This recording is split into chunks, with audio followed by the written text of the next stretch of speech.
Bradley Harper, MD, served 37 years in the Army. He has conducted over 200 autopsies, and his clinical experience informs his writing. His writing credits include a short story sold to the Strand in the Sherlock Holmes magazine of mystery, as well as his debut novel and Edgar Award finalist, A Knife in the Fog, which features 3 historical figures: a young Arthur Conan Doyle, Professor Joseph Bell, Doyle's inspiration for Sherlock Holmes, and Margaret Harkness, an author and suffragette. His second novel, Queen's Gambit, released in September 2019, won the Silver Falchion Award at the 2020 Killer Nashville Writers Conference, both for Best Suspense and for Book of the Year. Join Dr. Harper now for a presentation on the evolution of forensic science and how Sherlock Holmes inspired the use of objective evidence in the never-ending hunt to determine whodunit. Avery, thank you very much for that introduction. Yes, just so you know, I am a retired Army pathologist. My training in pathology, in forensics rather, in the military, because oftentimes we'd be assigned to remote locations. All military pathologists underwent training in forensics. I'm not a forensic, I'm not board certified, but I did 1 month in the medical examiner's office, and I've done about 20 forensic death investigations while I was on active duty. So when I started writing, my first book involves Jack the Ripper, and I was fascinated by the differences in forensic techniques between now and what was available at that time. Yes, Avery, you're waving at me?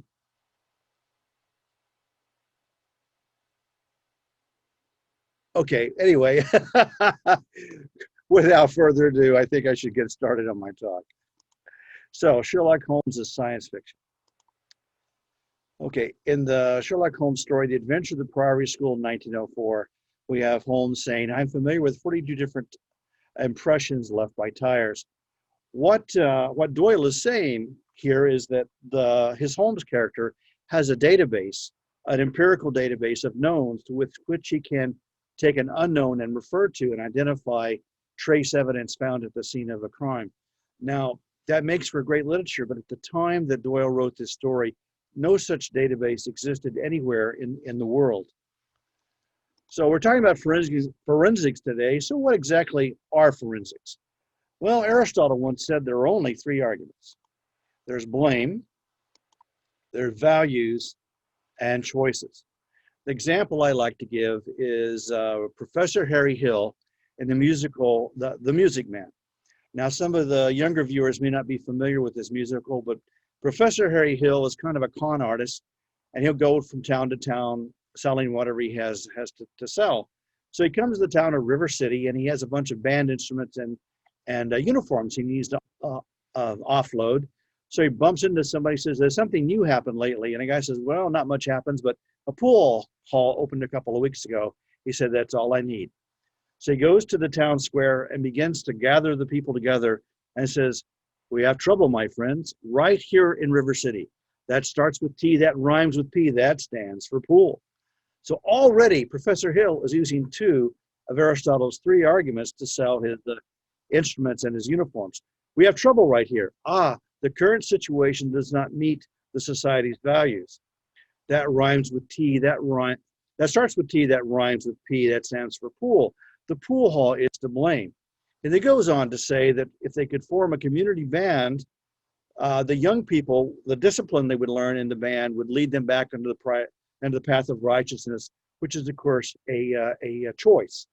So among our 3 values here are 3 arguments.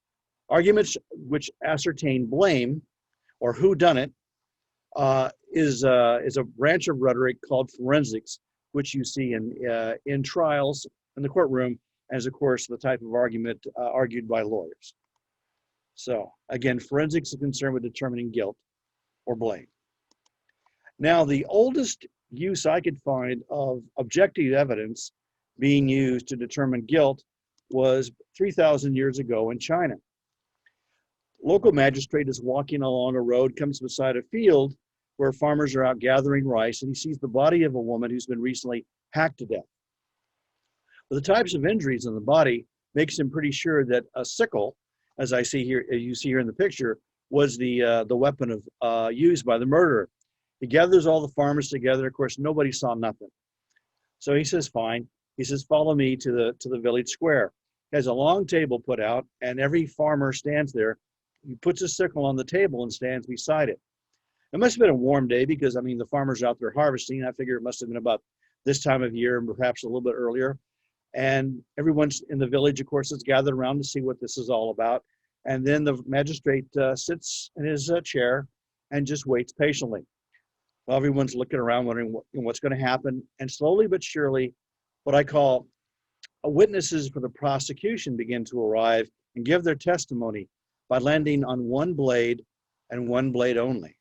Flies, which are drawn by the dried blood invisible to the human eye that is on the blade of the murderer. Now, the Chinese were very much advanced in forensics over the West at this time, and the very first forensic manual I could find was in the 14th century. It was written for junior sub-prefects in China. You might think of them like ensigns in the Navy. Now, these young men were given administrative posts responsible for administering justice, for tax collection, and basically, running a village or a community up to 65,000 people. These young men had a very extensive training in poetry, in music, and calligraphy. Nothing whatsoever that would be useful in their jobs. So to fill this void in their training, court scholars came up with these basically forensics for dummies, tax collection for dummies, that sort of thing, how-to manuals for these young administrators to manage their responsibilities. At this time, China had about 100 million inhabitants, and there's only 10,000 members in the Imperial Royal Court. So these young men were spread awfully thin. So they relied on these manuals quite a bit. The actual translation of this manual is something like along the clearing of wrongful imputations. But I like what the translator did here, the washing away of wrongs. And I still think it would be a great title for a novel someday, which I may write. Who knows? So in this manual, it describes the typical findings in cases of unnatural death, including death to medical procedures.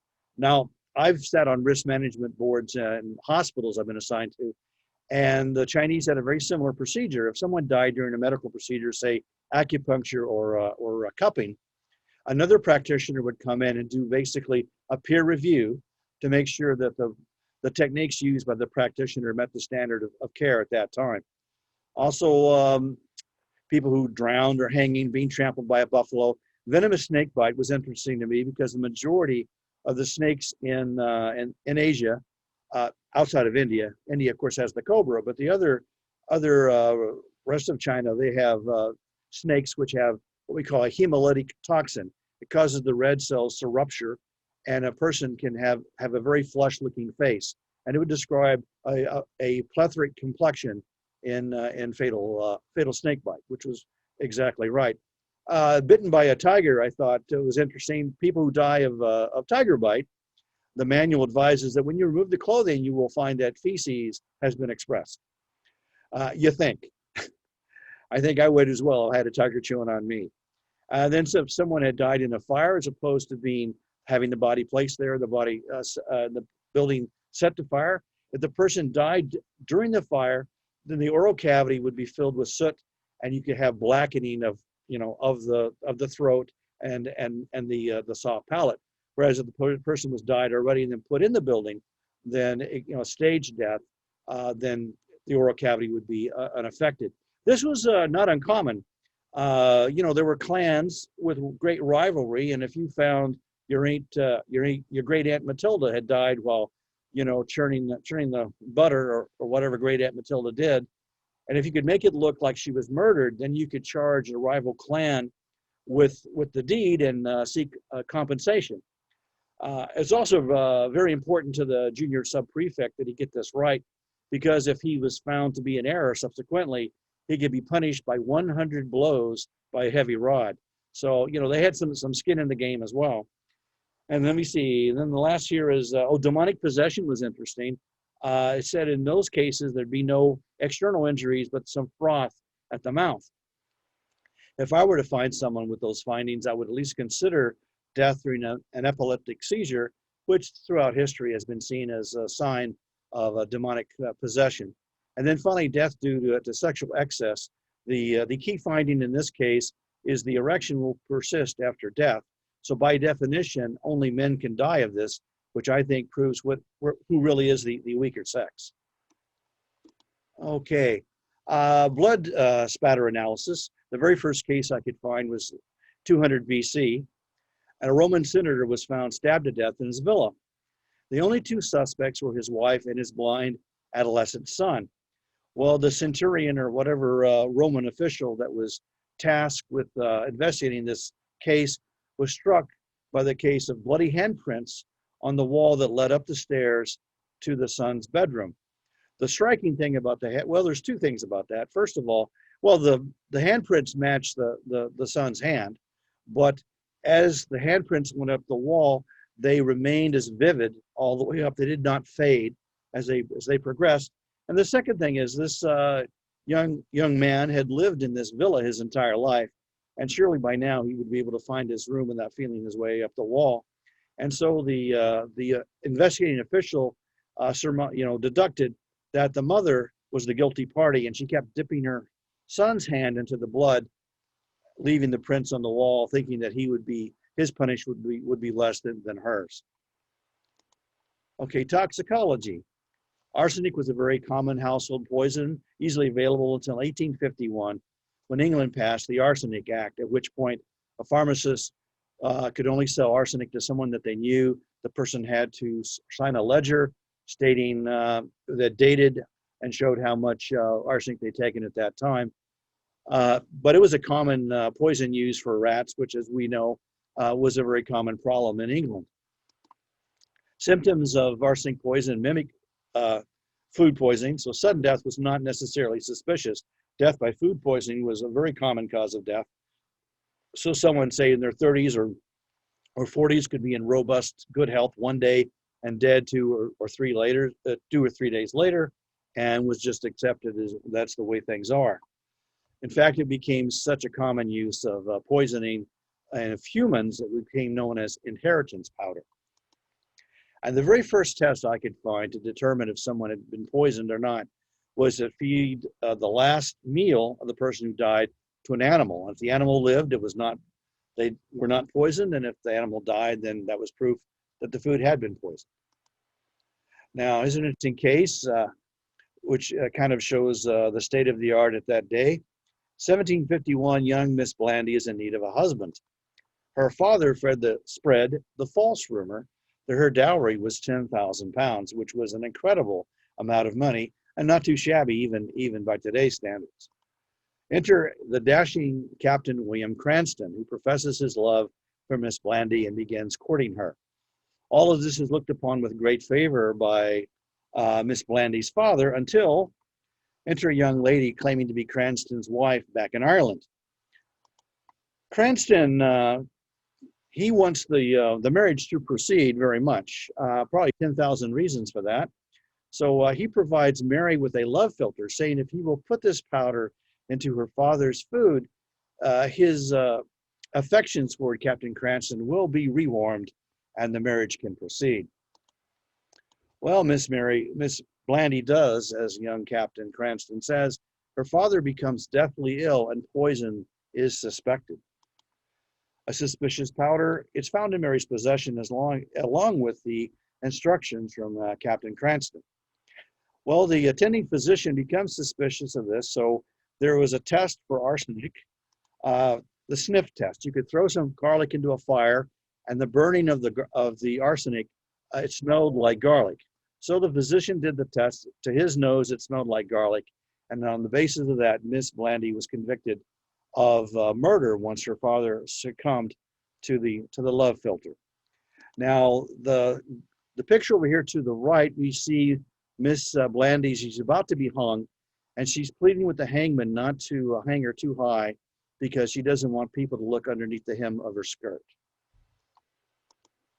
Okay, the very first test I could find that was a direct test for poison in the human body was developed in 1806 by Dr. Valentine Rose in Berlin.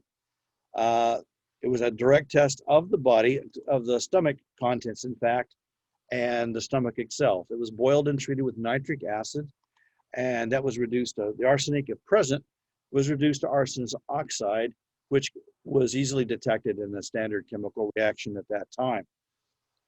So you'd think that poisoning by arsenic would stop after this test was developed. Not so fast. Defense lawyers could use what was called the Styrian defense.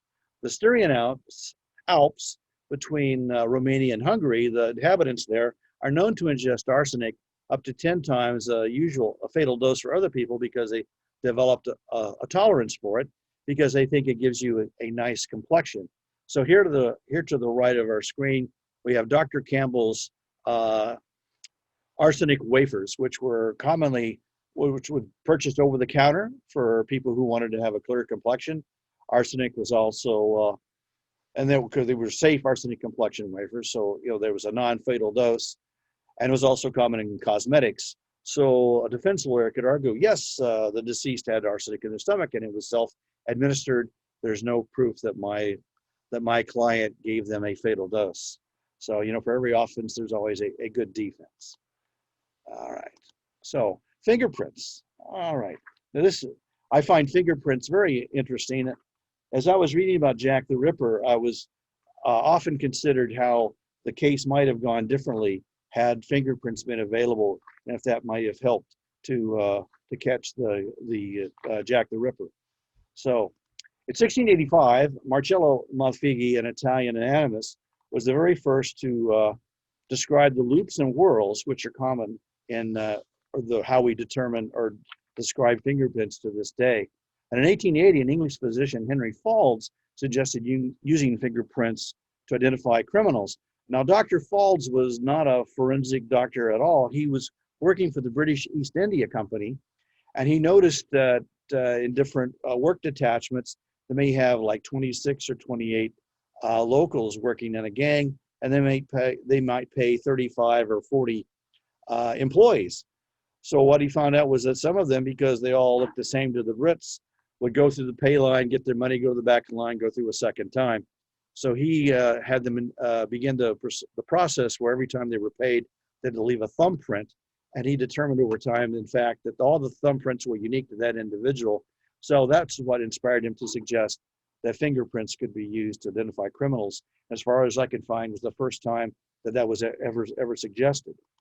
1892, Sir Francis Galton published the first book on the subject of fingerprints, and he entitled his book, I think, with a very unique name. He called it Fingerprints. There you go. And he offered proof that no two individuals had exactly the same pattern. Also in 1892, in Argentina, was the very first case where someone was convicted of a crime on the basis of fingerprints. That was an interesting case. I belonged to Sisters in Crime. Now we call it Sisters and Misters in Crime, because they let men join. And so the last 4 years, I've written a recurring series of articles for them. And this was an interesting case. A woman was found in a locked bedroom with her two young children. Their throats were slit, and the window was open to the outside. And she said that a man that she had spurned as a lover had, in revenge, killed both of her children. The detective was sent from Buenos Aires, and he was struck by the fact that there was a bloody thumbprint on the window, and the knife was found by a well just outside the window. The woman said she hadn't touched the bodies of the children, and yet the thumbprint was smaller than what he would expect from the man, who had a very good alibi, by the way. So he knew that there was a new forensic scientist who just arrived from France who'd been studying fingerprints. So he very carefully cut out the wood around where the bloody thumbprint was. He also took an ink impression of the woman's thumb and of the man who'd been accused. And the forensic scientist correctly identified the thumbprint as belonging to the woman, who subsequently confessed that she was the murderess, that she had killed her children after she wanted to run off with the man, but he did not want her children to go along. So I call her the Argentinian Medea. And finally, in 1899, Sir Edward Henry devised the classification for fingerprints which we still use today. But the very first case in the United States where fingerprints were used to convict someone wasn't until 1910. By the way, that case in Argentina, the scientist, the forensic scientist, gave worldwide lectures, and fingerprints began to become adopted in major police agencies around the world. First in 1900 in England, but not until, like I said, 1910 in the States. Okay, now here's one of my personal heroes in the history of forensics, and this was Eugene Francois Vidocq. He founded the French Surete, the French national police force under Napoleon. Now his path to a policeman was certainly not a straight one. Around the age of 14 or so, he was known to be such a ferocious fencer. I say that 3 times. In his small village, he got the nickname of the Boar. At the age of 16, he stole all the money from his father's bakery and ran off to seek his fortune. Well, he eventually joined the army, where you'd think his ferocity would be useful, but he got into so many duels that he was in the stockade more than he was in the ranks. Eventually, he did find his way into combat, distinguished himself so well that he was going to be promoted to corporal. When he felt insulted by the sergeant major who was going to preside over the ceremony, he challenged the sergeant major to a duel, who then promptly threw Vidocq into the stockade once again. Well, Vidocq was kind of tired of this, so he forged his release papers and started a life of petty crime. He wrote his autobiography late in life, and he was in and out of jail quite a bit. Twice in his life, he tried to go straight, and both times someone identified him from his previous life, and he had to flee once again. At one point, he disguised himself as a French sailor and was arrested as a deserter from the French Navy, and then escaped from a hospital dressed as a nun. Another time, trying to lay low, he was a cattle drover. He drove cattle across France into Holland, where he was shanghaied and was on a Dutch privateer for almost 1 year. Eventually, he's 31 years old, and he's in prison again, sentenced to death for all his escapes, when he decides to try something different. So he approached the police and said, I'm a criminal. Well, the criminals all know me. If I talk to them in prison, and I bet you I could find out who did what crime, and perhaps we could cut a deal. So they decided to give it a try. He was so good that they moved him around to various prisons for 2 years. And finally, what was that for? Anyway, finally, after 2 years, they decided to let him out, and they gave him 19 other former criminals, including some women, and they began the Brigade du Sûreté, the security brigade. And at the time, Paris was the most crime-ridden city in Europe. Even middle-class people were afraid to go out at night without armed guards for fear of being robbed. Well, over 2 years, Vidocq and his 19 compatriots reduced the crime rate in Paris by 40%. As he went along, he knew, as a criminal himself, former criminal, that the majority of crimes were committed by habitual criminals. And so he began the first filing system where he would take someone who was arrested, their name, their aliases, their modus operandi. If they were a forger, he would copies of their handwriting put on file. So in future crimes, they could come up with, as they say in the movie, the usual suspects, quickly identify people who'd committed crimes similar to that in the past and narrow down who it might be. Vidocq also came up with a paper which was very advanced for its time. If you tried to alter the amount on a check, say after the ink had dried, it would blur. And it was so successful, the French government took that as the paper they used to print banknotes. Vidocq has inspired 2 famous characters in literature. And since he became a good friend with Victor Hugo, I suppose you can guess who one of them was. Jean Valjean in Les Miserables. And the second was C. Auguste Dupin, the detective of Edgar Allan Poe's short stories, starting with The Murders of the Rue Morgue. Vidocq was so advanced, he even took plaster casts of footprints found at crime scenes. And as far as I know, that was the first making of a permanent record of evidence to be used for future prosecution. Oh, by the way, Vidocq's name is still honored in Philadelphia. There's the Vidocq Society, which consists of 88 former judges, detectives, forensic scientists, and lawyers who once a month meet to study cold cases for free. The number 88 is in honor of the number of years that Vidocq lived. Okay, in my first novel, A Knife in the Fog, where I have Arthur Conan Doyle on the hunt for Jack the Ripper, I have him and Professor Bell meet with the detective leading the hunt for Jack the Ripper in the Whitechapel area, and they get to review photographs of the Ripper's victims. This was the first time the London police force used photographic evidence of crime victims, and this was all credited to this gentleman here to the left, Alphonse Bertillon. That's his mugshot there. Bertillon was a file clerk in Vidocq's Surete, and he was just going crazy with the haphazard way that photographs were being taken at the time. So it was him who came up with the standard two poses for mugshots. And then in the middle, we have a crime scene, and he also came up with standard views for that. He insisted what he called the God's eye view of the crime scene, so an investigator could look at the relationship of different items found next to the body, you know, how they were situated. And he became so well known in forensic circles that he was able to successfully promote anthropometry. There you go, say that fast twice, once even.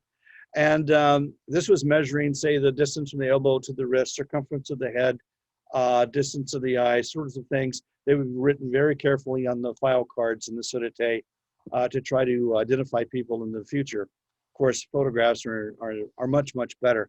But after looking at thousands of photographs, Bertillon realized that there were certain set variations in different facial features, like how far apart the eyes are, the shape of the eyebrows, shape of the nose, the ears, the earlobe shape, high, low, you know, how forward set, that sort of thing. So he came up with this pick list, and what he called it the portrait parle, the speaking portrait, where a sketch artist could sit down with the witness and say, okay, was the nose more like this or like this? So like the way the optometry does, you know, is it one or two, you know, which ones is better. So over, say, 15 or 20 minutes, a sketch artist can come up with a good approximation, at least, of the appearance of a suspect based upon this cheat sheet, if you will, that Bertillon developed. His facial feature classification system, in fact, is still in use today in facial recognition software. On the right, we see him lecturing to forensic students again about the use of his speaking portrait. And here's an example of his instruction manual to the young budding forensic artist. And you can see how different regions of the face have been mapped out. Okay. Now, I'm a pathologist, you know, and you know, I like to say that they always put me in the basement of the hospital because pathology is the foundation of medicine. And the father of pathology is this gentleman on your left, Rudolf Virchow. Virchow was a Russian physician who moved to Würzburg, and he began the study of pathology, logos, of course, study of, and pathos, sources of suffering, physical suffering. We don't go into, we leave psychiatrists and psychologists their realm, but for causes of illness or physical suffering, that's the realm of pathology. And he was the one who first promulgated the study of bodies and diseased organs could lead to improvements in medical care, and also to help to determine or to be of assistance in police investigations. In fact, it was his residents who came up with the term autopsy, which in Latin means to see for oneself. Now, on the right-hand side is Professor Joseph Bell. And as Avery mentioned in my introduction, Professor Bell was Conan Doyle's professor of surgery at Edinburgh Medical School and is the inspiration for the character of Sherlock Holmes. Professor Bell was known to be able to diagnose a patient oftentimes as they walked into the room. And he could also look at stains, on, mud on their pants leg and say, "Oh, I see you took this route. You walked by this part of the city this morning," or whatever. And his powers of deduction were so powerful that he became the character of Sherlock Holmes. Now, in real life, Bell was a much nicer, friendlier person than Holmes was in the stories, and was much beloved by the students. In fact, Doyle was the clerk to his surgery service while he was a medical student there. There was a very famous case that Bell was involved in, which I'd like to share with you. Okay, going to my notes here real quick. So anyway, in this case, I can't find my notes, so I'll just keep going. Okay, very good. So there was a young Scottish laird who was in Argyll, Scotland, who went out hunting one day with his tutor, whose name was Munson, and a friend of Munson's who just showed up a couple days before. They're out shooting birds, and about midday, Munson and his friend come rushing back, begin vigorously cleaning their fowling pieces. The butler says, "Well, where's the young laird?" Munson said, "Oh, too bad, so sad. The laird was going over the fence. His shotgun accidentally discharged. The laird is dead." They went out, and sure enough, the laird was dead. And, hunting accidents are not uncommon. But then about a week and a half later, Munson suddenly produces an insurance policy, a rather large sum, on the life of the laird, naming his wife as a beneficiary. At this point, the family is not quite so willing to accept his story, and so they asked Bell to investigate. So Bell took the fowling pieces from the three members of the party and fired at different targets from various distances, and he found that any discharge within 8 feet of the target would leave some unexpended gunpowder in and around the entrance wound. He has the body of the laird exhumed, and there's no gunpowder in the wound or on his clothing. So at that point, the Munson's story isn't holding up. So it goes to trial, and Munson perhaps got his insurance settlement already because he invested in one heck of a barrister, the Scottish, who argued that, this is all theory, this is all scientific mumbo jumbo, it doesn't pass the common sense test. And so the jury finds not proven. So you think, Munson gets away. But, karma has a way of getting back one way or the other. About a year after this case, Madame Tussauds Wax Museum in London put up a likeness of Munson just outside the entrance to their Chamber of Horrors, which of course is filled with famous murderers. Well, Munson takes great offense at this, and so he tries to sue Madame Tussauds. And Madame Tussauds says, "Oh, we just booked your license in our museum. Oh, just by coincidence, it's outside the Chamber of Horrors. How odd." That doesn't work. The barrister is able to establish a concept in British law called slander by association. So Munson wins the right to sue Madame Tussauds. So when it all is said and done, the British judge was a bit more impressed with Bell's forensic work than the Scottish jury was. So he has to fine for Munson because, in fact, he was not convicted of murder. So he awards Munson 1 farthing. Just so you know, it takes 4 farthings to make 1 cent. Meanwhile, of course, Munson had to pay the court cost of the first trial, and all of the notoriety of the trial ensured that there was lots of free advertisement, and there were long lines outside of Madame Tussauds for a very long time to look at his likeness just outside the Chamber of Horrors. Okay, from science fiction to reality.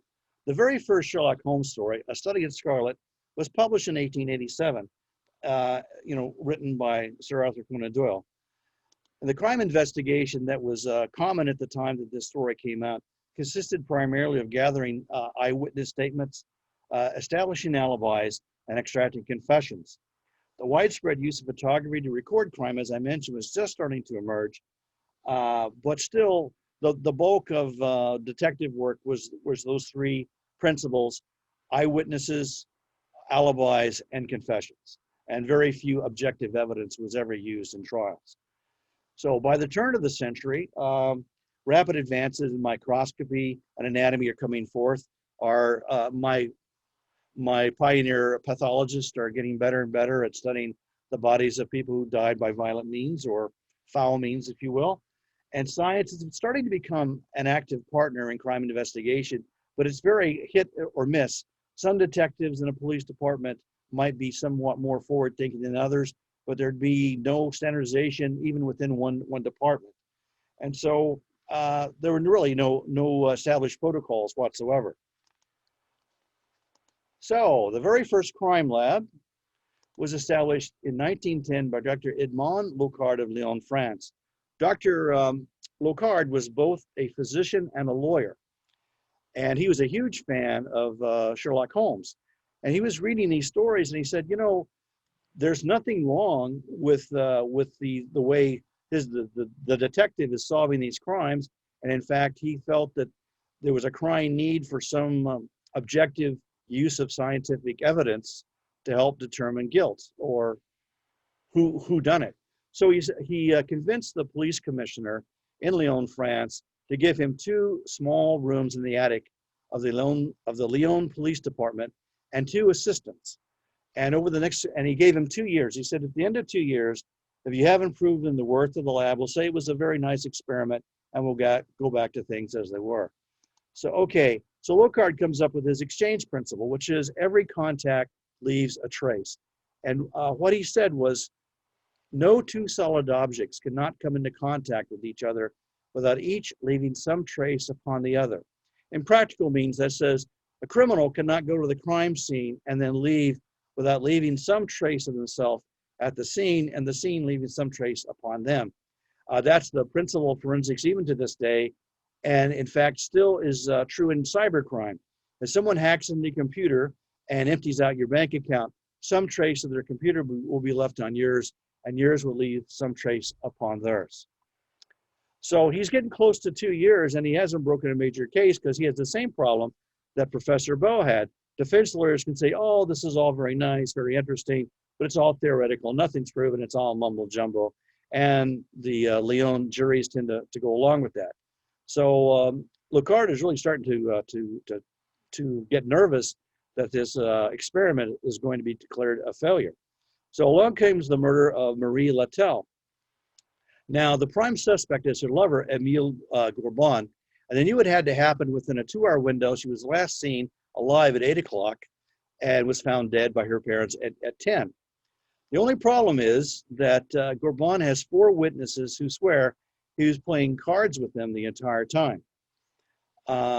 Locard interrogates this guy and knows he's guilty.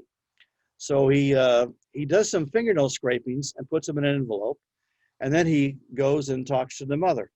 Now, women of the day wore cosmetics, of course, as they do now, but there's no Maybelline at the time, no Avon, no national brands. Women got their cosmetics at pharmacies, and every pharmacist had his own unique secret formula, if you will, sort of like Coca-Cola. And so Locard found out from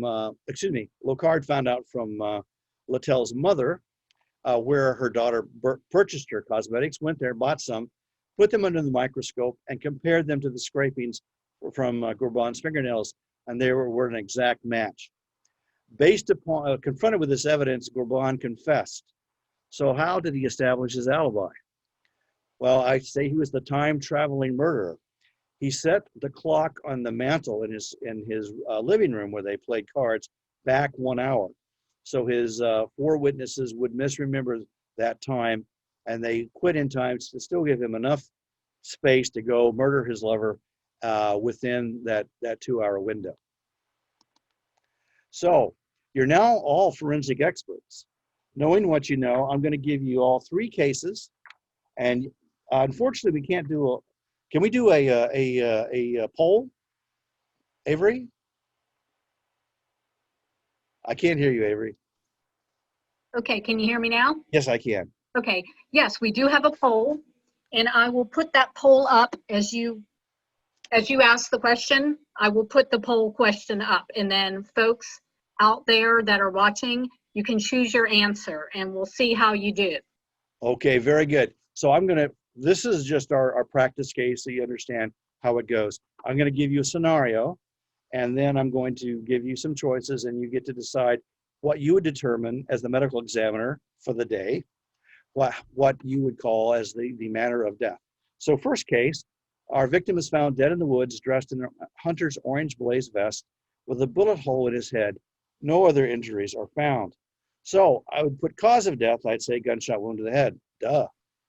Mechanism of death, I would say penetrating wound to the central nervous system, and I would go on to describe the injuries thereof. And then manner of death, we have 5 choices. We can say natural, suicide, which I think in this case we can rule out.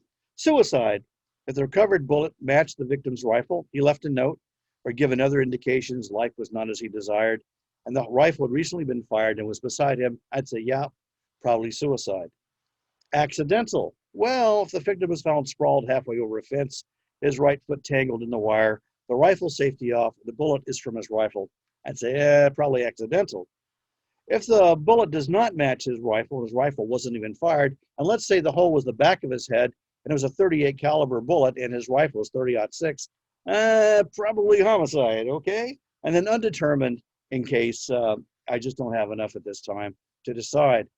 Oh, by the way, if you get it wrong, no worries. You will not get 100 blows from a heavy rod. So now that you understand how the game is played, let's do the first case. These are all actual cases, by the way, and I won't say that yours is wrong or right. I'll just say this is what the medical examiner ruled and the rationale for that. So case 1, are you ready? Okay, put your thinking caps on. All right, remember our 5 choices: natural, suicide, accidental, homicide, or undetermined.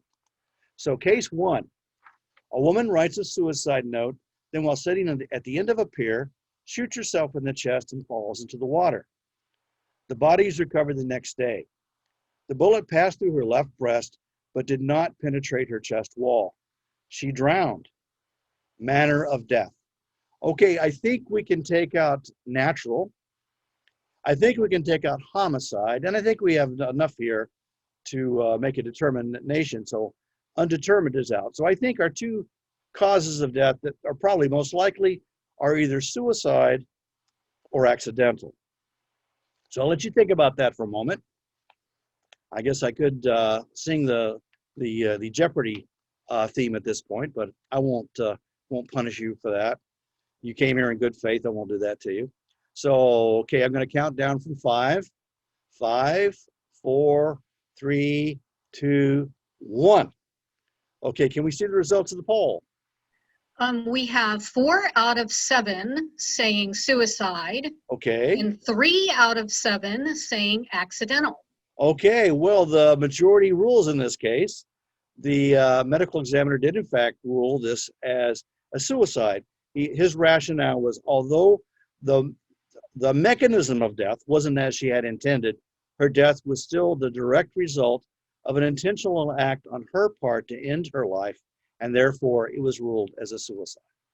Okay, very good, very good. If you got it right, pat yourself on the back. If you didn't, that's okay. You got 2 more choices. Okay, number 2. Man is told he has only weeks to live due to his heart condition. He is not a candidate for transplant. He is found dead in his car with the motor running and a hose from the tailpipe running through the almost closed back window. His blood carbon monoxide level is insignificant. A massive blockage of his left main coronary artery is also found. Manner of death. Okay, I think homicide is out. I think that accidental is out. I think undetermined is out. So I would say our 2 choices are either natural or suicide. So again, put your thinking caps on. I'm sorry, I said I wasn't going to do that, and I won't. So I'm going to count down from 5, 5, 4, 3, 2, and 1.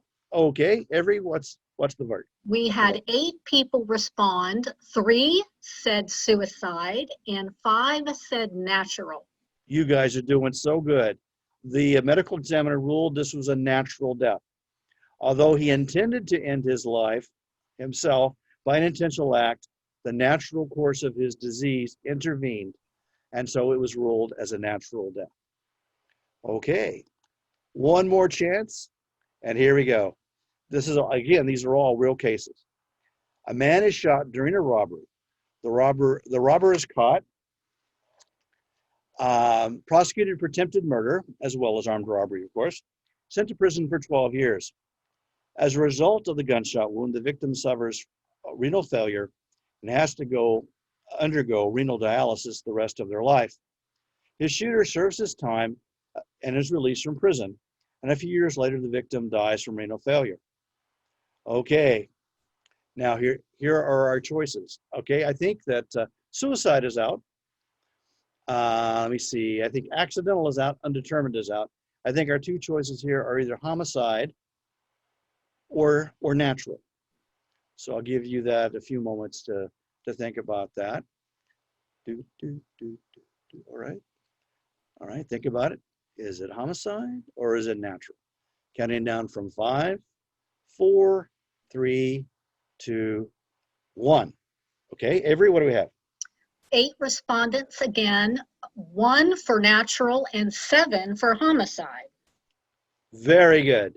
Although it took over 20 years for the gentleman to expire from the gunshot wound, the medical examiner ruled it was a direct result of an intentional act by another person, and it was in fact a homicide.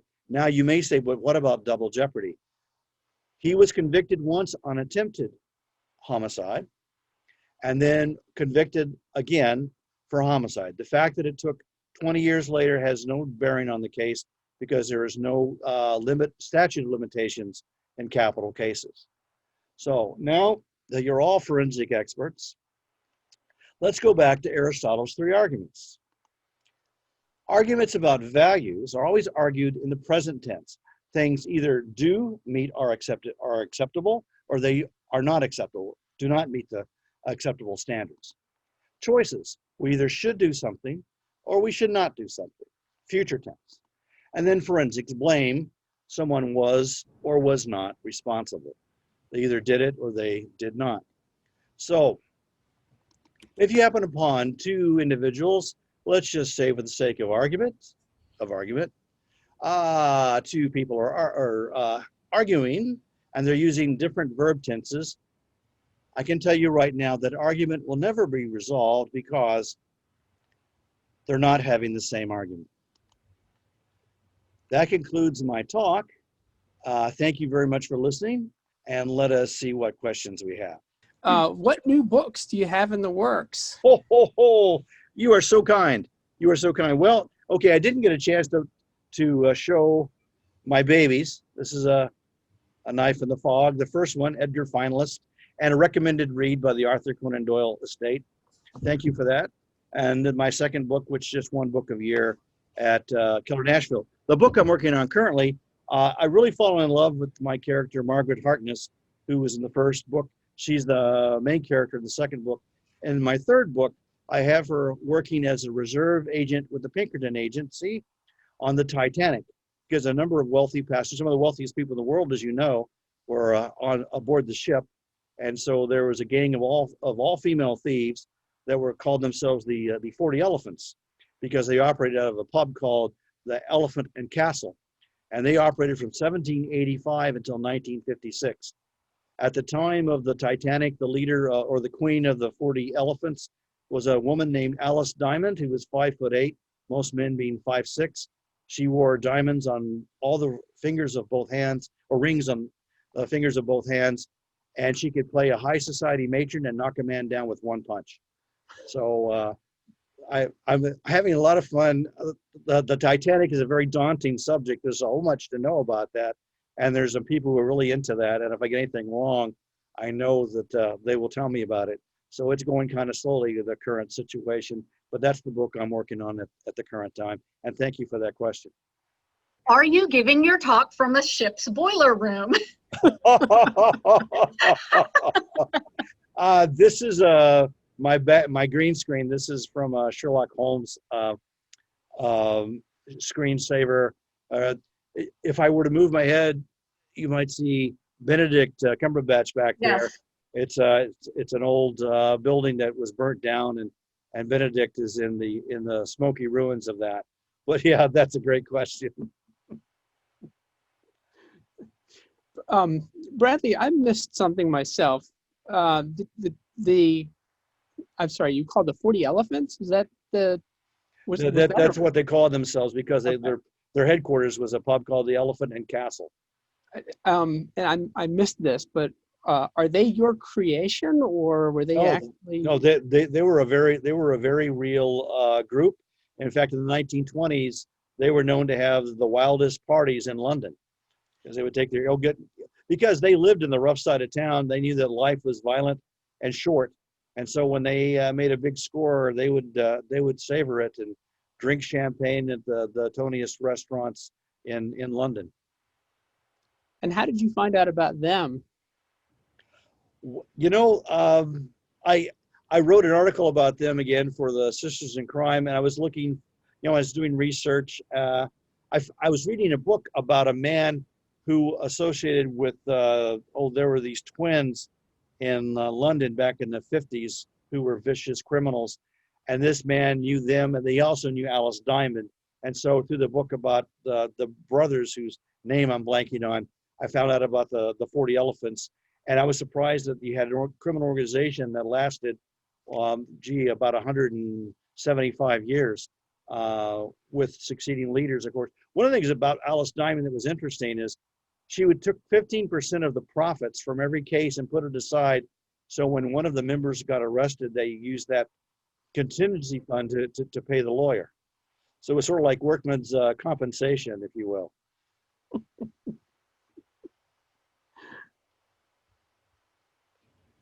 Kravitz, it was the Kravitz brothers, I believe. Oh yes, the Kravitz Yeah. brothers. But wasn't there a movie made about them? Oh yes, Okay. Yeah, Okay. they were pretty vicious guys. Okay, anything else?